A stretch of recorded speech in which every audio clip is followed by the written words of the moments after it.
Yo, cette vidéo a demandé pas mal de ressources, donc n'hésite pas à lâcher le like, le com. Dis-le moi si t'es d'accord, dis-le moi si t'es pas d'accord. Je lis tous les commentaires et puis je te dis bon visionnage. Aujourd'hui, on se retrouve avec Obito versus Nagato. Pour plus de facilité, on revient avec notre fameux corps de shinobi rempli de chakra. On le duplique pour pouvoir schématiser nos deux protagonistes. On estime à peu près la quantité de chakra qu'ils ont chacun. Et maintenant, énumérons leurs capacités. Nagato a accès aux 6 corps de Pain, au Rinnegan, et à tout plein de techniques Rikudo. À côté, nous avons Obito, avec son Sharingan et son Mangenkyo Sharingan, boosté aux cellules d'Ashirama, et je vous l'accorde, sur le papier, Nagato est censé l'emporter tous les jours. Mais je vais vous expliquer pourquoi, malheureusement, c'est pas le cas. Mais avant, on va les comparer au niveau capacité et fit. Nagato est parti se farcir Rokubi, et en plus, s'il n'y avait pas le power-up du scénario, il s'était farci Naruto. Non pas sans peine, hein, Nagato avait déjà dépassé ses limites depuis Bellurette dans le fight. Ah ouais, rien qu'à constater l'une des meilleures attaques de toute l'œuvre, comment ça l'a mis en PLS. Je vous mets le son pour que vous puissiez kiffer.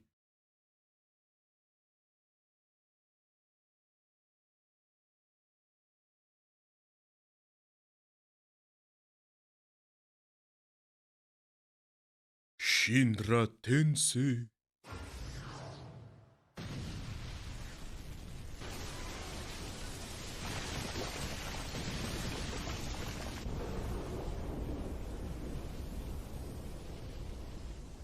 Comme Conan le dit, il avait déjà entamé le combat avec Naruto, il était déjà bien entamé à cause du Shinra Tensei. Et pourtant, ça l'a pas empêché de bien le bastonner et de le pousser dans ses derniers retranchements. Je ne vous ferai pas l'affront de vous citer toutes ses capacités, sachant qu'elles sont toutes liées à un de ses corps, mais vous avez compris l'idée. De l'autre côté, on a Obito, qui a un niveau démentiel en couplant son ninjutsu spatio-temporel avec son taijutsu. Regardez la PLS qu'il met à Torune et à Fu.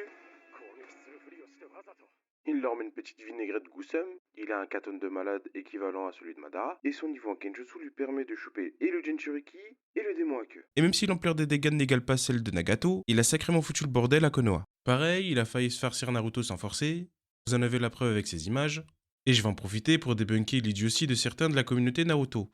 Non, Kakashi n'est pas plus fort qu'Obito. Quand un mec est capable de prendre en 1v4 Guy, Kakashi, Naruto et Killer Bee, vous n'avez aucun droit de dire qu'il est moins fort que Kakashi. Surtout qu'en plus, si vous le faisiez avec des arguments, il y a zéro argument dedans. C'est juste ah bah s'il était si fort, bah Kakashi l'aurait jamais battu. C'est ça ton argument, bordel. Tu prends la décision d'ignorer 90% de l'intrigue et le pourquoi du comment ça s'est passé comme ça. Au-delà du fait qu'il y avait une symbolique pour ce fight, vous oubliez une chose. Obito est boosté sous cellule d'Ashirama en plus d'avoir un Rinnegan. Je sais pas à quoi il tourne votre Kakashi là, peut-être sous cellule de Madara, mais en tout cas c'est une perle hein, s'il est aussi fort que ça. Expliquons pourquoi Nagato n'a aucune chance face à Obito. Déjà, d'une part, Obito connaît le secret de Nagato, hein, et de deux, Nagato est vraiment extrêmement fatigué. Les gars, genre, à force d'utiliser le Rinnegan à travers, le mec est ultra fatigué. C'est pas pour rien qu'il est sous assistance respiratoire. Et surtout que ses attaques phares sont des attaques physiques. L'attraction céleste est physique, la répulsion céleste est physique, tout le reste est physique. Comment voulez-vous qu'il touche Obito? Pour un peu plus d'équité, on va laisser les cellules d'Ashirama à Obito, sinon il se ferait déchirer, et on enlève la santé foireuse de Nagato. Et même comme ça, j'aimerais bien que vous me le dites, je ne sais pas comment Nagato pourrait gagner. Je pense que Kamui est littéralement le pire match-up pour Nagato. La fin la plus probable serait soit la victoire d'Obito, soit la fuite d'Obito, on sait jamais, s'il est mis en mauvaise posture face à Nagato.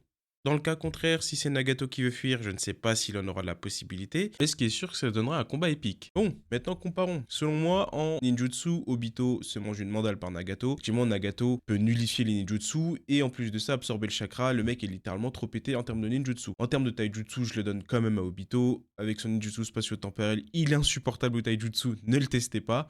Même Guy n'a pas réussi à le fouetter. Et en termes de genjutsu, je le laisse encore une fois à Obito. En termes d'IQ, je le donne à Obito. En termes de Battle IQ, je les mets à égalité. Je m'explique pourquoi je les mets à égalité. Parce que t'en as un qui peut se rendre intangible et littéralement il a un Sharingan donc c'est pété. Et t'as l'autre qui en fait a des Rinnegan sur 7 corps et ils partagent tous le même champ de vision. C'est une dinguerie. Donc vraiment, en termes de Battle IQ, il n'y en a pas un qui vaut mieux que l'autre. Comme nous l'avons vu plus tôt, selon moi Obito gagnerait dans tous les cas. Le match-up est vraiment trop mauvais pour Nagato. Mais on ne sait jamais, je ne sous-estime pas Nagato qui peut sortir plusieurs jutsu.